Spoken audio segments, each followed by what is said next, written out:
নমস্কার আমার সকল ভাই ও বোনেরা, 2024 সালে যদি তোমার স্বপ্ন থাকে একটা খাকি পোশাক পরে 2024 সালে নিজের স্বপ্নটাকে সফল করব, নিজের মা বাবার স্বপ্নগুলোকে পূরণ করব, তবে তোমাকে মাথায় রাখতে হবে পশ্চিমবঙ্গ পুলিশ কনস্টেবল হোক কি কলকাতা পুলিশ কনস্টেবল হোক, এই পরীক্ষাগুলোতে কিন্তু জিকে একটা গুরুত্বপূর্ণ পাঠ রাখে। জিকে থেকে প্রশ্ন ভালো পরিমাণ আসে, আর জিকেতে ভালো নাম্বার না পেলে তোমার কিন্তু এবছর আটকে যাওয়ার সম্ভাবনা আছে। আর এই ভয় থেকে তোমাকে দূরে আনার জন্য আর এই জিকে তোমাকে সম্পূর্ণভাবে কভার করার জন্য আমরা আমাদের চ্যানেলে নিয়ে এসেছি সম্পূর্ণ ফ্রি ক্লাস। আজকে যে ক্লাসটি নিয়ে আমরা আলোচনা করব, জিকের যে টপিক আমরা তুলে ধরবো তা হলো হিস্ট্রির বৈদিক যুগ। এটা এমন একটা চ্যাপ্টার যেখান থেকে প্রত্যেক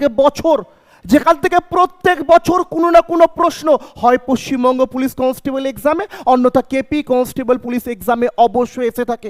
তাই খাতা কলম নিয়ে প্রস্তুত হয়ে যাও, খাতা কলম নিয়ে প্রস্তুত হয়ে থাকো, কারণ এই বছর তোমাকে সুযোগ পেতে হবে, তোমার মা বাবার স্বপ্নগুলো পূরণ করতে হবে, তোমার স্বপ্নগুলো পূরণ করতে হবে। চলো টপিক শুরু করি। আজকের টপিক হলো আমাদের বৈদিক যুগ। তোমরা যদি বৈদিক যুগের ব্যাপারে জেনে থাকো কংগ্রাচুলেশন, ভালো। যদি না জেনে থাকো, আজকে তোমাদের বৈদিক যুগের সম্পূর্ণ ধারণা আমরা এই ক্লাসে ক্লিয়ার করে দেব। আমরা একদম লাইন বাই লাইন তোমার সামনে তুলে রাখবো বৈদিক যুগ থেকে কি কি প্রশ্ন পরীক্ষায় এসেছে বা এই বছর কনস্টেবল এক্সামে আসতে পারে। ফার্স্ট লাইন কি বলছে? বৈদিক যুগ ছিল খ্রিস্টপূর্ব 1500 খ্রিস্টপূর্বাব্দ থেকে 600 খ্রিস্টপূর্বাব্দের মধ্যে। এটা প্রথম লাইন। আর বিশ্বাস করো এই ফার্স্ট লাইন কত এক্সামে এসছে তোমার কল্পনার বাইরে। অনেক এক্সামে চেয়ে বসে বৈদিক যুগের সময়সীমাটি বর্ণনা করো, বৈদিক যুগের সময়সীমাটি বর্ণনা করো, একদম ঠোঁটের গোড়ায় মুখস্থ রাখো।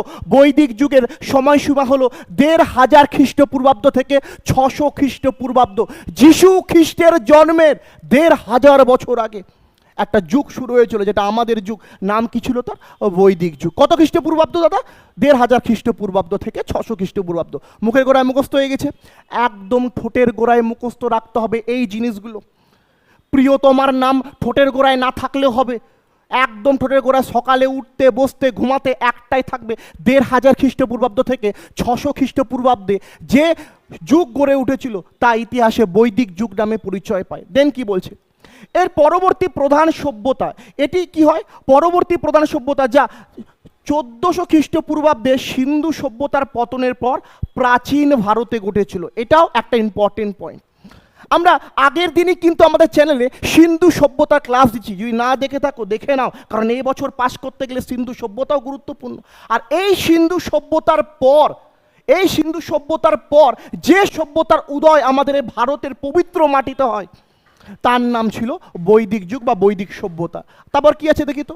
এই যুগে বেদ রচিত হয়, তাই এই যুগের নাম দেওয়া হয়েছে কি? বৈদিক যুগ। কি বলছে? বেদও এই যুগের প্রধান উৎস। ঠিক আছে, বেদও এই যুগের প্রধান তথ্যের উৎস। এই যুগ থেকে বেদের সূচনা সমস্ত ভারতে ছড়িয়ে পড়ে, যে বেদ থেকে আমরা এখনো এত তত্ত্ব পেয়ে থাকি যা বিজ্ঞানীরা এখন পর্যন্ত প্রমাণ করতে পারেনি। তো এখান থেকে আমরা কি জানলাম? একটা সাধারণ ছেলের কাছে এটা 3টা লাইন হবে। হ্যাঁ, কি আছে 3টা লাইন দাদা, এমনি এরকম করে মুখস্থ যাবে। কিন্তু বিশ্বাস করো এই 3টা লাইনের মধ্যে 5টি প্রশ্ন লুকিয়ে আছে, এবং আশা করি তুমি প্রশ্নগুলো কভার রাখবে। ফার্স্ট প্রশ্ন, কত খ্রিস্টাব্দে সূচনা হয়েছিল? 1500 থেকে 600 খ্রিস্টপূর্বাব্দে হয়েছিল। কোন সভ্যতার পতনের পর হয়েছিল? সিন্ধু সভ্যতার পতনের পর হয়েছিল। এই বৈদিক যুগে কার উদ্ভব ঘটেছিল? এই বৈদিক যুগে উদ্ভব ঘটেছিল বেদের, এবং তার নাম অনুসারে নাম রাখা হয়েছে বৈদিক যুগ। আশা করি তোমার সামনে প্রশ্নগুলো ক্লিয়ার এবং তুমি নোট ডাউন করে নিয়েছো। নোট ডাউন করেছো তো? আরে ভাই, তোমাকেই বলছি, পাস করার ইচ্ছা আছে তো? যদি থাকে খাতা কলমটা নিয়ে বসো, এই জিনিসগুলো নোট ডাউন করো। এই যে নোটগুলো আমি তোমার সামনে রাখছি না, এই নোটগুলো এগুলা সম্পূর্ণ আমি ফ্রিতে তোমাদেরকে দিচ্ছি। কি করতে হবে? কমেন্ট বক্সে যাও, একটা লিঙ্ক দিয়েছি হোয়াটসঅ্যাপ গ্রুপে, লিঙ্কটাতে ক্লিক করে প্রবেশ করো হোয়াটসঅ্যাপ গ্রুপে। সেখানে ফ্রিতে এই নোটগুলো তোমাদেরকে দিচ্ছি আমি। আশা করি এই ক্লাসটি করে তুমিও সেই গ্রুপে প্রবেশ করবে। পাস করতে হবে বেটা, মা বাবার স্বপ্নগুলো পূরণ করতে হবে। যে রাজ্যে তুমি থাকো না, এ রাজ্যে চাকরি হাতের ময়লা না। তুমি ভালো করে এটা জানো কিভাবে এই রাজ্যে কি বলবো তোমার সামনে, আর তোমার সামনে বলার উপায় নাই কিভাবে অন্যায়ভাবে চাকরি তুলে নিচ্ছে ছেলেবেলা তুমি দেখছো। তার মধ্যে তুমি কঠোর পরিশ্রম করে যখন এই এক্সামে WP 85 মার্কের এক্সামে মিনিমাম 70+ মার্ক, আর কলকাতা পুলিশের এক্সামে যখন 80+ মার্ক নিয়ে আসবে না, কারো বাবার ক্ষমতা হবে না তোমার কাছ থেকে চাকরিটা কেড়ে নেবে। বি রেডি, বি প্রিপেয়ার, শক্ত হও, এবছর তোমাকে চান্স পেতে হবে, নোট ডাউন করে নিবে। চলো নেক্সট কি বলছি, কি প্রশ্ন আর থাকতে পারে এখান থেকে, দেখি তো কি থাকতে পারে। নেক্সট যে পয়েন্টটি তোমার সামনে আমি রাখবো, যেখান থেকে বারবার পরীক্ষায় কোনো না কোনোভাবে প্রশ্ন এসছে, সেটি হচ্ছে বৈদিক যুগের সূচনার সময়সীমা থেকে। আমি এখনই মুখস্থ করে দিলাম তোমাকে। বৈদিক যুগের সূচনা হয়েছিল 1500 খ্রিস্টপূর্বাব্দ থেকে 600 খ্রিস্টপূর্বাব্দ। এই খ্রিস্টপূর্বাব্দকে বিসি বলা হয়, বিফোর ক্রাইস্ট, যীশু খ্রিস্টের জন্মের আগে, বিফোর ক্রাইস্ট। বুঝতে পারছি তো ব্যাপারটা? মাথায় রাখবে এই সময়সীমাটা, যাতে তোমার ঠোঁটের গোড়ায় থলথল করে মুখস্থ হয়ে যায়। 1500 খ্রিস্টপূর্বাব্দ থেকে 600 খ্রিস্টপূর্বাব্দ, একটাই যুগ, একটাই সময়, সেটি ছিল বৈদিক যুগের। গার্লফ্রেন্ডের ফোন নাম্বার মনে থাক কি না থাক, এটা মুখস্থ থাকা দরকার, মাথায় রাখো, পাস করা যদি ইচ্ছা থাকে। আর যদি মনে করো আমার বাবার প্রচুর টাকা দাদা, আমি তো শুধু ঘুরবো আর মজা করবো, তাহলে ভেস্তে যাও। বাবার টাকায় বেশি দিন চলা যায় না, মাথায় রেখো। খাকি পোশাক পরতে গেলে পরিশ্রম করতে হবে। সে সকল মধ্যবিত্ত গরিব পরিবারের ছেলে মেয়েদের বলছি, যারা বাড়িতে দিনমজুর খাচ্ছ, চাটাইয়ের বাড়িতে থাকছো, কোনো রকম টিনের এই গরমের মধ্যে পরিশ্রম করছো টিনের ঘরে থেকে, তাদেরকে বলছি পাস করার ইচ্ছা আছে তো নোট ডাউন করবে, যা পড়াবো এর মধ্যে আসবে। কি বলছে, এই বৈদিক যুগকে দুভাগে ভাগ করছি। আমার সঙ্গে বলবে, তুমি যখনই ভিডিওটা দেখো আমার সঙ্গে রিপিট করবে, বৈদিক যুগকে কভাগে ভাগ করে দুভাগে। প্রথমটা আর্লি বৈদিক পিরিয়ড, দ্বিতীয়টা লেটার বৈদিক পিরিয়ড। আবার প্রথমটা আর্লি বৈদিক পিরিয়ড, দ্বিতীয়টা বেটা লেটার বৈদিক পিরিয়ড। দাদা ইংলিশ তো, আরে তাতে কি হয়েছে, কি হয়েছে? ঋগ বৈদিক যুগ, পরবর্তী ঋগ বৈদিক যুগ। বুঝতে পারছি তো বাংলায়, কিন্তু ইংলিশগুলো মাথায় রাখার চেষ্টা করো। সারা জীবন তো কনস্টেবল থাকবা না, এসআই টেসআই যেতে হবে তো। এসআই এর ফর্ম ফিল আপ হলো, মনে আছে তো? সেম সিলেবাস, কনস্টেবল এসআই কিছু আলাদা না, সেম সিলেবাস। শুধু জেদটা নিজের মনের মধ্যে রাখো, জেদ আমি পাবো, এই বছরই পাবো, খাকি পোশাক পরবো, পরিবারের স্বপ্ন সফল করব। ঠিক তো? আমি দেখলাম বৈদিক এজকে কভাগে ভাগ করলাম, দুভাগে। কভাগে? দুভাগে। প্রথমটা আর্লি বৈদিক এজ, তারপরেরটা লেটার বৈদিক এজ। ক্লিয়ার? অসুবিধা নাই।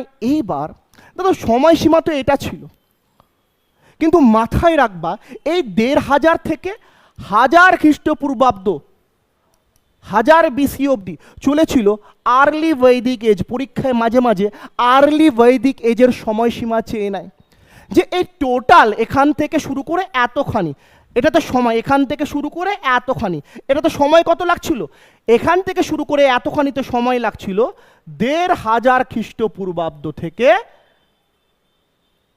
ক্ষমা করবে, 600 খ্রিস্টপূর্বাব্দ বা BC টোটালটা। এবার যদি হাফ করি তাহলে এটা কত হবে? 1500 থেকে 1000, আর এটা কত হবে পরবর্তীটা? 1000 থেকে 600। একদম মুখস্থ বেটা, একদম মুখস্থ। যদি বলে আদি বৈদিক যুগ, আদি বৈদিক যুগ বা ঋগ বৈদিক যুগ যেটা হয়, তার সময়সীমা কত? 1500 থেকে 1000 খ্রিস্টপূর্বাব্দ। এই যে আর্লি বৈদিক পিরিয়ড আছে না, এটাকে ঋগ বৈদিক যুগ, আদি বৈদিক যুগ বলা হয়। আর এই যে লেটার বৈদিক পিরিয়ড আছে না বেটা, এটাকে পরবর্তী বৈদিক যুগ, ঋগ পরবর্তী বৈদিক যুগ অথবা লেটার বৈদিক পিরিয়ড বলা হয়। একই নাম, নোট ডাউন করে নাও যাতে ভুলে যাওয়ার কোনো উপায় না থাকে। বুঝতে পেরেছি? সময়সীমা মুখস্থ। আর্লি বৈদিক এজের সময়সীমা 1500 থেকে 1000 BC, লেটার বৈদিক এজের সময়সীমা 1000 থেকে 600 BC। আবার আর্লি বৈদিক এজের সময়সীমা 1500 থেকে 1000 BC, লেটার বৈদিক এজের সময়সীমা 1000 থেকে 600 BC। আশা করি মাথায় ঢুকে গেছে, কোনো রকম অসুবিধা নাই। চলো নেক্সট পয়েন্টে যাওয়া যাক। নেক্সট কি পয়েন্ট আছে দেখি। দেখো এর পরবর্তী যে পয়েন্টটা আছে না, সেটা খুব ইম্পর্টেন্ট। তার নাম কি? তার নাম হচ্ছে বৈদিক যুগের উৎপত্তি। কি নাম বললাম? বৈদিক যুগের উৎপত্তি, যেখান থেকে প্রত্যেক বছর একটা প্রশ্ন আসার সম্ভাবনা থাকে। চলো এই বিষয়টা নিয়ে আমরা একটু আলোচনা করে নিই। প্রিয় ভাই ও বোনেরা, আমরা দেখিনি বৈদিক যুগের উৎপত্তি কিভাবে হলো আর কারা বৈদিক যুগের উৎপত্তি করেছে। প্রথম কথা তোমাকে মাথায় রাখতে হবে, সেই সময় না কোনো হিন্দু ছিল, না কোনো মুসলিম ছিল, না কোনো বৈশ্য ছিল, না কোনো জৈন ছিল। মাথায় রাখবে সে সময় কিন্তু আর্য নামক এক প্রকার জাতি বা উপজাতি প্রথম ভারতে আগমন হয়। আর এই আর্য ইতিহাসের একটা গুরুত্বপূর্ণ টপিক, যেখান থেকে WP constable, WP ASI, Kolkata police constable, Kolkata police ASI, WBCS, PSC, যে কোনো এক্সামে প্রশ্ন আসে। তুমি যদি আজ এই ক্লাসটা করে নাও না, আমি কথা দিলাম তোমার এই ক্লাসটা পিএসসি, তারপর হচ্ছে তোমার ডাব্লিউপি, এসআই লেভেল, ডাব্লিউবিসিএস, যে কোনো ক্ষেত্রে হেল্পফুল হবে। শুধু নোট ডাউন করতে ভুলবে না। চলো টপিক দেখি। বৈদিক যুগের উৎপত্তি। বৈদিক যুগের উৎপত্তি ঘটিয়েছিল কারা? আর্যরা। উৎপত্তি ঘটেছিল কারা? আর্যরা। এবার এ আর্য শব্দের অর্থ কি, এটা কিন্তু বারবার পরীক্ষায় চেয়ে বসে। আর্য শব্দের অর্থ কি চলো দেখি তো। আর্য শব্দের অর্থ হলো প্রথমত শ্রেষ্ঠ জাতি। আচ্ছা ঠিক আছে, আর কি কোনো অর্থ আছে দাদা আর্যর? হ্যাঁ আছে। আর্য শব্দের অপর একটি অর্থ হলো ভাষা। মাথায় ঢুকছে তো? আর্য শব্দের অপর একটি অর্থ কি বললাম? ভাষা। আর্য শব্দের অপর একটি অর্থ হচ্ছে দৌড়, রেস। দাদা পরীক্ষায় কোনটা আসবে? দেখো বেটা, পরীক্ষায় যেটাই আসুক তোমাকে ক্লিয়ার রাখতে হবে। আর্য শব্দের অর্থ কয়টি? তিনটি। আমার সঙ্গে বলো, লজ্জা পেলে চলবে না। চাকরি পাওয়ার ইচ্ছা আছে তো? 2024-এ চাকরি পাওয়ার ইচ্ছা আছে তো? যদি থেকে থাকে আমার সঙ্গে বলো, বলো, লজ্জা পাবে না। আর্য শব্দ উৎপত্তিগত অর্থ কি? আর্য শব্দের অর্থ হলো শ্রেষ্ঠ জাতি, ভাষা, দৌড়। ক্লিয়ার? শ্রেষ্ঠ জাতি, ভাষা বা ল্যাঙ্গুয়েজ বা রেস বা দৌড়। ক্লিয়ার হয়েছে? এই তিনটাই মূলত পরীক্ষায় থাকে। কি আসবে কেউ জানে না, কিন্তু মাথায় রাখবে এই তিনটাই যাতে তোমার ক্লিয়ার থাকে। কি আছে? শ্রেষ্ঠ জাতি, ভাষা আর দৌড়। মুখস্থ করতে কি আছে? সিম্পল জিনিস। চলো আর কি প্রশ্ন আসতে পারে আর্য থেকে? আর কি আসে দেখো। আর্যদের অবস্থান নিয়ে এক এক রকম ঐতিহাসিক এক এক রকম কথা বলেছে। এই যে আর্যরা ছিল, তারা কোথায় থেকে এসেছিল ভাই? তারা কোথায় ছিল? মঙ্গল গ্রহ থেকে এসেছিল না আমাদের ভারতেই ছিল, না মাটির নিচ থেকে বেরিয়েছে? এই নিয়ে এক এক রকম ঐতিহাসিক এক এক রকম মতবাদ রেখেছে। আর এই মতবাদগুলো পরীক্ষায় আসে যে কোন ঐতিহাসিক কি বলেছে, যাতে তোমাদের কোনো রকম অসুবিধা না হয়, যাতে তোমাদের হাত থেকে জিকের কোশ্চেন কোনো ছুটে না যায়। তোমাদের সামনে রাখা আছে কোশ্চেনগুলো। কি বলেছে চলো দেখিনি। বাল গঙ্গাধর তিলক বলেছিলেন আরব থেকে আর্যরা সর্বপ্রথম ভারতে এসেছে। VVI, very very important topic, very very important topic. আচ্ছা কি বলছি? বাল গঙ্গাধর তিলক বলেছিলেন আরব থেকে আর্যরা এসেছিল। কে বলেছিল? বাল গঙ্গাধর তিলক। পরীক্ষার প্রশ্ন যদি ঘুরিয়ে আসে, নিম্নলিখিত কোন ঐতিহাসিকের মতামত অনুযায়ী আর্যরা আরব থেকে ভারতে এসেছিল? বাল গঙ্গাধর তিলক। আবার 2 নম্বর পয়েন্ট কি বলছে দেখি তো। তারানাথের মতে আর্যরা তিব্বত থেকে ভারতে এসেছে। তাই নাকি? আচ্ছা, পরীক্ষা কোশ্চেন যদি এটাও ঘুরিয়ে দেয়, নিম্নলিখিত কোন ঐতিহাসিকের মতে আর্যরা তিব্বত থেকে ভারতে এসেছে? তারানাথের মতে। নেক্সট কি বলছে দেখি তো। ঐতিহাসিক ম্যাক্স মুলারের মতে আর্যরা মধ্য এশিয়া থেকে ভারতে এসেছে। আর এই 3 নাম্বার পয়েন্ট হচ্ছে ভেরি ভেরি ভেরি ইম্পর্টেন্ট। এই 3 নাম্বার পয়েন্ট কতবার কত এক্সামে এসছে তুমি কল্পনা করতে পারবা না। আশা করি তুমি নোট ডাউন করে নিচ্ছ। তো আর্যদের অবস্থান নিয়ে যদি পরীক্ষায় প্রশ্ন এসছে, তাহলে কটা মতবাদ থেকে আসে? 3টা। প্রথমত বাল গঙ্গাধর তিলক, যিনি বলেছিলেন আর্যরা সর্বপ্রথম ভারতে এসেছিল কোথায় থেকে? আরব থেকে। নেক্সট কি আছে? তারানাথ বন্দ্যোপাধ্যায়, যার মতে আর্যরা কোথায় থেকে ভারতে এসেছিল? তিব্বত থেকে। নেক্সট আছে ঐতিহাসিক ম্যাক্স মুলার। আচ্ছা, ম্যাক্স মুলার কি বলছে? তিনি বলেছিলেন মধ্য এশিয়া থেকে আর্যরা প্রথমে ভারতে আসে। আশা করি তুমি নোট ডাউন করে নিচ্ছ। যদি নোট ডাউন না করো বেটা, এটা তোমার ভুল, তোমার ভুল। তুমি ওয়েস্ট বেঙ্গলের যে কোনো জেলা থেকে আমার ভিডিও দেখো, তুমি নদিয়া থেকে, পুরুলিয়া থেকে, বীরভূম, বাঁকুড়া, বর্ধমান, মুর্শিদাবাদ, শিলিগুড়ি, কুচবিহার, যেখান থেকে ভিডিও দেখো, মাথায় রাখো এই বছর পাস করতে গেলে এই টপিকগুলো তোমার ঠোঁটের গোড়ায় রাখতে হবে। ঠোঁটের গোড়ায় রাখতে হবে, সাহস করতে হবে, শরীরে শক্তি রাখতে হবে, মনে জেদ রাখতে হবে। জেদ কি? দাদা আমি ওকে বিয়ে করবো না, না ওই জেদ না। দাদা আমি ওকে খুব ভালোবাসি, ভালো কথা, ভালোবাসো ভালো কথা, কিন্তু ভালোবাসা এইটা দেখে বেটা, এইটা। শ্বশুর মশাইকে গিয়ে কী বলবো? আমি বেকার না বেটা। যেই চাকরিটা পাবা, গায়ে খাকি পোশাক পরবা, তুমি যেমনই দেখতে হও, তোমার মাথায় টাক থাকুক না কেন, শ্বশুর মশাই এসে তোমার টাকে চুমু খেয়ে যাবে, আমার জামাই পুলিশ অফিসার। হ্যাঁ হ্যাঁ। তো সাকসেস এবছর তোমাকে পেতে হবে, এটা তোমাকে বুঝতে হবে। চলো নেক্সট দেখি কি প্রশ্ন পরীক্ষায় আসে নেক্সট টপিক থেকে। দেন যে প্রশ্নটা পরীক্ষায় সব থেকে বেশি আসে সেটা আর্যদের অবস্থান নিয়ে। এই যে আর্যরা এরা প্রথম যখন ভারতে আসলো, কেউ বলছে মধ্য এশিয়া থেকে এসছে, ভালো কথা। কেউ বলছে তিব্বত থেকে এসছে, পাহাড় থেকে উঠে এসছে, ভালো কথা। কেউ বলছে আরব থেকে উঠে এসছে, আরও ভালো কথা। কিন্তু আর্যরা এই যে টোটাল আমাদের কাছে কত কত বছর ধরে আর্যরা বৈদিক যুগ চলিয়েছিল কত বছর ধরে? 1500 খ্রিস্টপূর্বাব্দ থেকে 600 খ্রিস্টপূর্বাব্দ পর্যন্ত। এর টোটাল বছরকে আমরা দুভাগে ভাগ করেছি। কভাগে ভাগ করেছি? দুভাগে। একটা করেছিলাম আর্লি বৈদিক এজ, ঠিক আছে, আর একটা করেছিলাম পরবর্তী বৈদিক এজ, মানে পরবর্তী বই বা লেটার বৈদিক এজ। মানে এক্স্যাক্টলি আর্লি বৈদিক এজে প্রথম ধাপে যে সময়টা ছিল কত, 1500 থেকে কত 1000 বিসি, এ সময়ে আর্যরা কোথায় থাকতো? সপ্ত সিন্ধু সমভূমিতে, মানে এই জায়গাটায়, এই জায়গাটায় আর্যরা থাকতো। কখন থাকতো? আর্লি বৈদিক এজে। সপ্ত সিন্ধু সমভূমিকে তারা ঘাঁটি বানিয়েছিল, মানে এক্স্যাক্টলি হরপ্পা সিন্ধু সভ্যতা যে জায়গাটায় গড়ে উঠেছিল তারা সেই জায়গাটাকেই নিজের ঘাঁটি বানিয়েছিল। কিন্তু পরবর্তী দিকে এর ঠিক পরিবর্তন লক্ষ্য করা যায়। ভালো করে বুঝো বেটা, পাস করতে গেলে বুঝতে হবে। আর্যরা আর্লি বৈদিকে যে কিন্তু সপ্ত সিন্ধু পার্কে বেছে নিয়েছিল, সিন্ধু নদীর উপর ডিপেন্ড করে। কিন্তু পরবর্তী দিক বলতে কি বোঝাচ্ছে? পরবর্তী দিক বলতে কি বোঝায় দেখি তো? পরবর্তী দিকে যখন লেটার বৈদিক এজ আসে তখন আর্যরা কিন্তু এই যে গঙ্গেয় সমভূমি এটাকে নিজের ঘাঁটি বানিয়ে ফেলে। আশা করি তুমি বুঝতে পেরেছো, ঠিক? তাহলে পরীক্ষায় প্রশ্ন কি আসতে পারে দাদা? পরীক্ষায় প্রশ্ন গুগলি মেরে দিবে। ডব্লিউবি পিআরবি বোর্ড এত কাঁচা না এখন বেটা যে তোমাকে প্রশ্ন করবে বলো তো আর্যরা কারা, এরকম প্রশ্ন দিবে না। পিআরবি বোর্ড কোশ্চেন রাফলি আর টাফলি দিবে। আমি আগেও তোমাদের বলেছি খাটনি করলে পাস করবা।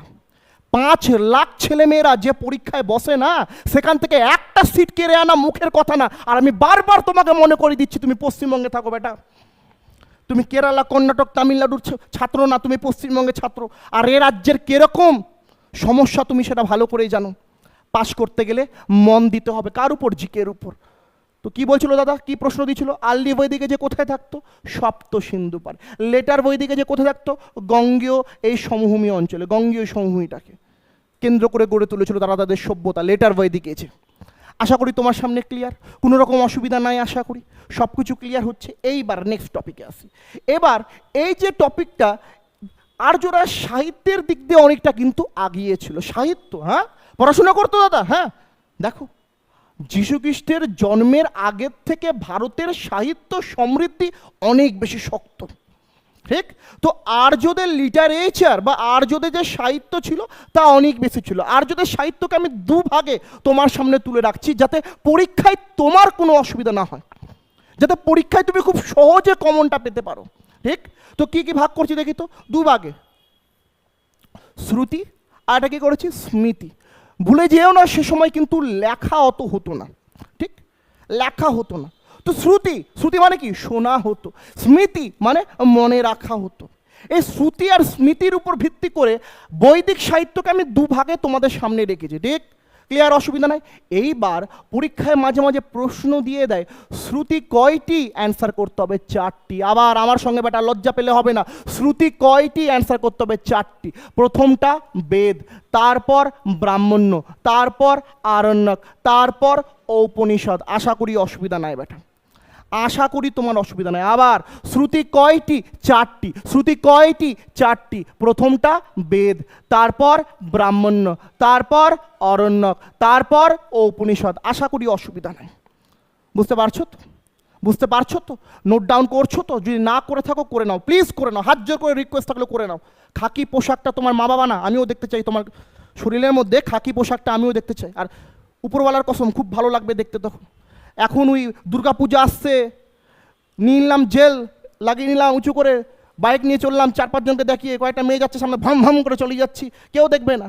খাকি পোশাক পরে যাওয়া মেয়েরা বলে মাই গড কি হ্যান্ডসাম লাগছে। তার জন্য পড়তে হবে বেটা, পড়তে হবে, খাটনি করতে হবে, আর এবছরই চান্স পেতে হবে, ঠিক? একদম মনে জেদ রাখো। তো শ্রুতিকে ক ভাগে ভাগ করলাম? 4 ভাগে। প্রথমটি বেদ, তারপর ব্রাহ্মণ্য, তারপর অরণ্যক, তারপর ঔপনিষদ। এবার বেদেরও কিন্তু 4টা ভাগ হয়। কটা ভাগ হয়? 4টা। তোমার সামনে ঋক, সাম, যজু, অথর্ব। পরে আমরা এগুলোর ব্যাপারে ডিটেলসে জানবো, কিন্তু এখন না। চ্যাপ্টার বাই চ্যাপ্টার আমরা এখন তোমাদের সামনে তুলে রাখছি যাতে কোনো রকম অসুবিধা তোমাদের এই এক্সামগুলোতে না হয়, ঠিক? ঠিক আছে, তো শ্রুতিকে 4 ভাগে ভাগ করলেন। বেদ, ব্রাহ্মণ্য, অরণ্যক, উপনিষদ বা বেদেরও 4টা ভাগ দেখালেন, ঋক, সাম, যজু, অথর্ব। দেন স্মৃতিকে ক ভাগে ভাগ করলেন? 6 ভাগে। স্মৃতিকে ক ভাগে ভাগ করলাম? 6 ভাগে। আমার সঙ্গে বলো, স্মৃতিকে ক ভাগে ভাগ করা হয়? 6 ভাগে। ক ভাগে? 6 ভাগে। কি কি? বেদাঙ্গ, শতদর্শন, পুরাণ, উপবেদ, মহাকাব্য আর আগমাস। এবার এই যে স্মৃতির 6টা ভাগ আছে না, এই 6টা ভাগের কোনটা কত অংশ পরীক্ষায় কিন্তু সেটাও চেয়ে বসে। সাপোজ কি চেয়ে বসে? যদি পরীক্ষায় দেয় বেদাঙ্গন কটি, অ্যান্সার করতে হবে 6টি। আবার আমার সঙ্গে বেদাঙ্গন কটি? 6টি। শতদর্শন কটি? 6টি। যদি বলে পুরাণ কটি? 18টি। ভিভিআই ভেরি ভেরি ইম্পর্টেন্ট, অনেকবার এক্সামে চেয়েছে পুরাণ সংখ্যা কটি, অ্যান্সার করতে হবে 18টি। নেক্সট কি বলছে? উপবেদ কয়টি? 4টি। নেক্সট কি বলেছে? মহাকাব্য কটি? 2টি। এবং আগমাস, এখানে কিন্তু দেবতাদের পূজা, যাগ, যজ্ঞ এর কথা বলা রয়েছে। আবার একদম রিল্যাক্স হয়ে আমি তোমাদের সামনে ক্লিয়ারভাবে বলতে চাই, যে জিনিসটা তুমি এখন বোর্ডের উপর দেখছো, এই জিনিস থেকে কিছু না কিছু প্রশ্ন পরীক্ষায় আসবে। আর তুমি যদি মনে করো আমি ওই কোনো চ্যানেলে যাব, বড় বড় চ্যানেলে যাব, লিখবো ইউটিউবে লিখবো টপ 100 WBP MCQ টাকাস জিকে ক্লাস দেখছি, আচ্ছা আচ্ছা হ্যাঁ এই প্রশ্নের উত্তর এটা হবে না। এমসিকিউ কোশ্চেন পড়ে WBP কনস্টেবল হোক কি কলকাতা পুলিশ কনস্টেবল হোক, চান্স পাওয়া যাবে না। তোমাকে অধ্যায় ভিত্তিক এইভাবে পড়তে হবে। আর এই যে নোটগুলো, যে নোটগুলো তোমাদেরকে বারবার পড়তে বলছি, এই নোটগুলো ফ্রিতে আমাদের কাছ থেকে কালেক্ট করতে হবে। আর বাড়িতে রাত দিন খাটতে হবে, যাতে 2024 সালে তোমার গায়ে একটা খাকি পোশাক থাকতে পারে। ঠিক? চলো কি বলছে দেখি তো, একদম এখানে মুখস্থ করে নিতে হবে। বৈদিক লিটারেচারকে ক ভাগে ভাগ করলাম? 2 ভাগে। শ্রুতি, স্মৃতি। শ্রুতি কয়টি? 4টি। স্মৃতি কয়টি? 6টি। শ্রুতিকে ক ভাগে ভাগ করলাম? 4 ভাগে। কি কি ছিল? বেদ, ব্রাহ্মণ্য, অরণ্যক, উপনিষদ। কিন্তু অপরদিকে স্মৃতিকে ক ভাগে ভাগ করলাম? 6 ভাগে। কি কি? বেদাঙ্গন কয়টি? 6টি। শতদর্শন কয়টি? 6টি। পুরাণ কয়টি? 18টি। উপবেদ কয়টি? 4টি। মহাকাব্য কয়টি? 2টি। এবং আগমাস, যার মধ্যে দেবতাদের যাগযজ্ঞের কথা বলা রয়েছে। আশা করি তোমার কোনো অসুবিধা নেই। এইবার তোমার সামনে যে জিনিসটা আমি রাখবো না, সেটা হলো প্রিভিয়াস ইয়ার প্রশ্ন। এই বৈদিক এস থেকে প্রিভিয়াস ইয়ারে কোন কোন এক্সামে কি কি প্রশ্ন এসছে তোমার সামনে রাখবো। এবং তোমার কর্তব্য হলো, আমি তোমাদের যে অল্প সময় দিব, সে সময়ের মধ্যে সেটার উত্তর আমাকে দেওয়া। 15 সেকেন্ড করেও দিব, এক একটা কোশ্চেনের জন্য কত সেকেন্ড করে দেবো? 15 সেকেন্ড করে। তুমি যবেই আমার এই ভিডিওটা দেখো, যদি পাস করার ইচ্ছা থাকে বেটা, আমার কমেন্ট বক্সে গিয়ে কমেন্টটা করবে যে এই প্রশ্নের উত্তর দাদা এটা হবে। ঠিক? এই প্রশ্নের উত্তর এটা হবে, কমেন্টটা করে আসবে। এটা মাথায় রেখো ভাই বা বোন, যেই আমার ভিডিও দেখো। ফার্স্ট কোশ্চেন, WBCS মেন 2020-তে এসছে। তোমাদের সামনে কোশ্চেন আছে, বেদ কথাটির অর্থ কি? সিম্পল প্রশ্ন, WBCS এর মতো এক্সাম এসছে বেটা, এখনই পড়ালাম। বলো বেদ কথাটির অর্থ কি? বলো। পরীক্ষায় আসা প্রশ্ন, তোমাকে পাস করতে গেলে এই জিনিসটা পড়তে হবে, এই জিনিসটার ব্যাপারে জানতে হবে। যদি জেনে থাকো কংগ্রাচুলেশন, যদি না জেনে থাকো আমি বলে দিচ্ছি, বেদ কথাটির অর্থ হলো জ্ঞান। বেদ কথাটির অর্থ কি? জ্ঞান। অনেক এক্সামে এসছে, প্লিজ নোট ডাউন করে নিবে MCQ প্রশ্নগুলো। আমি আবার বলছি, নোট ডাউন করে নিবে। চলো নেক্সট কি বলছে দেখি তো, নেক্সট কি বলছে। পরবর্তী প্রশ্ন তোমাদের স্ক্রিনের সামনে, SSC 2014-তে আসা প্রশ্ন। ঠিক আছে, কি বলছে? বৈদিক যুগের সময়সীমা কত ছিল? এই যে টোটাল বৈদিক এজ, এই যে টোটাল বৈদিক যুগ, এই বৈদিক যুগের সময়সীমা কত আমাকে ব্যাখ্যা করো। প্রথম বলেছে 1500 থেকে 600 BC, 1000 থেকে 600 BC, 1500 থেকে 1000 BC, ওপরের কোনোটিই নয়। টোটাল বৈদিক এজ। কমেন্ট বক্সে যাও, কমেন্ট করো ভাই। তুমি যবে ভিডিও দেখো কমেন্ট করো। কি মনে হয় বৈদিক যুগের সময়সীমা কত? আমি ক্লিয়ার করে বলি, টোটাল বৈদিক এজের সময়সীমা হলো 1500 থেকে 600 BC। 1500 থেকে কত BC? 1500 থেকে 600 BC। মাথায় রাখবে, যদি তোমাকে পরীক্ষায় প্রশ্ন দিত কি আর্লি বৈদিক এজ, শুধুমাত্র বৈদিক এজ মানে কি পূর্ববর্তী বৈদিক, ঋক বৈদিক যুগ, তার সময়সীমা কত, তাহলে আমি বলতাম কত? 1500 থেকে 1000। আর পরবর্তী বৈদিক এজ 1000 থেকে 600। কিন্তু এখানে সিম্পল প্রশ্ন হয়েছে, বৈদিক যুগ মানে টোটালটাকে ধরেছে, আর টোটালটার সময়সীমা এটাই ছিল 1500 থেকে 600 বেশি। বললাম না, গার্লফ্রেন্ডের ফোন নাম্বার ভুলে যাও, কোনো যায় আসে না। চাকরি পেতে গেলে এটা মাথায় রাখতে হবে, এই নাম্বারগুলো। ঠিক? চলো নেক্সট কোশ্চেন স্ক্রিনের সামনে। রেলওয়ে, নেক্সট কোশ্চেন, রেলওয়েতে আসা প্রশ্ন। 15 সেকেন্ড সময়। তুমি যবে আমার ভিডিও দেখো কমেন্ট বক্সে যাও, কমেন্ট করো যদি পাস করার ইচ্ছা থাকে বেটা। কমেন্ট বক্সে যাও, কমেন্ট করো যদি পাস করার ইচ্ছা থাকে, কারণ 2024 তোমার জন্য, আমি বারবার তোমাকে মনে করে দিচ্ছি। আর তখনই এটা তোমার হবে যখন তুমি পড়বে, খাটনি দিবে, সময় দিবে। ঠিক, সময়ের ব্যবহার করতে শিখো। কেউ ফোন করলো, বাবু খেয়ে নাও প্লিজ, খেয়ে নাও, তুমি আমার আমি তোমার, কিচ্ছু থাকবে না বেটা। আমি তোমাকে বাস্তব গল্প বলছি। যখন তুমি আমার মতো বয়সে আসবে না, যখন আমার মতো বয়স 30-32 বছর তোমার হবে, তখন তোমার সামনে কেউ থাকবে না, কেউ না। যদি অর্থ না থাকে, ভালোবাসা জানলা দিয়ে পালিয়ে যায়, এটা মাথায় রেখো। পৃথিবীর সব থেকে বড় সুখ তখন যখন তুমি তোমার মায়ের মুখে হাসি দেখতে পারবে। চাকরিটা পাও না, 2-3 বছর চাকরি করো, গাড়ির শোরুমে যাবে, মাকে নিয়ে যাবে, মাকে বলে মা যে গাড়ির উপর হাত রাখবে সে গাড়ি তুলে নেবো, বলো কোনটা গাড়ি পছন্দ। মা কি বলবে জানো? যে বাবা এটা তো আমাদের কাছে স্বপ্ন ছিল। তখন বলে স্বপ্নগুলো সত্যি করছি মা, সেটা সব থেকে বড় সুখ। এখন ওই বাবু খেয়েছে, ওগুলাতে সুখ নাই বেটা, ওগুলা থেকে দূরে রাখো। তো কি বলছো, কি মনে হচ্ছে, এটা কি মনে হচ্ছে তোমার? বৈদিক যুগের সূচনা করেছিল কারা? সিম্পল প্রশ্ন, বাচ্চাদের প্রশ্ন। আর্যরা, আরবীয়রা না বেটা, আরবীয়রা না, দেবতারাও না, উপরে কোনো দিনও হবে না, হবে কি? আর্যরা। চলো নেক্সট কোশ্চেন, একদম সময় নষ্ট করবো না। এসএসসি 2010-এ আসা প্রশ্ন, 15 সেকেন্ড সময় দিলাম। কোশ্চেন বলেছে আর্য শব্দের অর্থ কি? কমেন্ট করো সবাই, আর্য শব্দের অর্থ কি? কমেন্ট বক্সে যাও, কমেন্টটা লিখো এবং পরিচয় দাও, নিজের অস্তিত্বকে বুঝাও যে দাদা আমি ক্লাস করেছি তোমার। এই দেখুন আমি 4 নম্বর প্রশ্নের অ্যান্সার দিয়েছি। ঠিক, কি মনে হচ্ছে আর্য শব্দের অর্থ কি? অ্যান্সার হবে আর্য শব্দের অর্থ হলো শ্রেষ্ঠ উপজাতি। ঠিক, কিন্তু দাদা নিচেরগুলো দেখুন, এখানে একটি ভাষা গোষ্ঠীও বলেছে, আর আর্য শব্দের অর্থ আপনি বললেন ভাষা হবে। ঠিক আছে, আর দাদা দৌড়ও দিয়েছে একদম, কিন্তু দাদা যাযাবরটা হবে না, একদম ঠিক। এই প্রশ্নটা তোমাদের জ্ঞান বা তোমাদের পরিচয় বা তোমরা ক্লাসটা করে কি শিখলে তার জন্য আমি দিয়েছিলাম। এখানে এই 3টে অ্যান্সার হবে, এই 3টা এখানে অ্যান্সার হবে, শুধুমাত্র হবে না কোনটা? যাযাবর। এরকম প্রশ্ন পরীক্ষায় থাকবে না, যদি থেকেও থাকে তার মানে ভুল। যেটা আমি তোমাকে বললাম, আর্য শব্দের অর্থ কটা? 3টা, হয় শ্রেষ্ঠ জাতি হবে, নয় ভাষা গোষ্ঠী বা ভাষা হবে, অন্যথা দৌড় হবে। ক্লিয়ার হয়েছে? চলো নেক্সট কোশ্চেন, যাতে তোমাদের কোনো রকম অসুবিধা না হয়। নেক্সট কোশ্চেন তোমাদের স্ক্রিনের সামনে রাখা হচ্ছে, বৈদিক সাহিত্য কি নামে পরিচিত? WBCS 2020-তে আসা প্রশ্ন। আজকে এই কনস্টেবলের ক্লাস করতে তোমরা এসছো, WBCS লেভেলের পরীক্ষার প্রশ্নের উত্তর দিয়ে তোমরা এখান থেকে যাচ্ছ।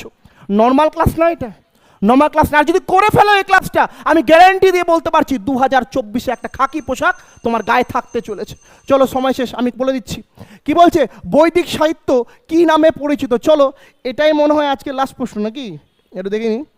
হ্যাঁ লাস্ট প্রশ্ন। চলো এটা আমি তোমাদের হোমওয়ার্ক দিয়ে দিচ্ছি, এটা আমি তোমাদের হোমওয়ার্ক দিচ্ছি এবং আশা রাখছি পশ্চিমবঙ্গের যে জেলা থেকে আমার ভাই বা বোন এই ভিডিওটা দেখছে, তারা কমেন্ট বক্সে 5 নম্বরের এই হোমওয়ার্কটা অ্যান্সার দিয়েই যাবে।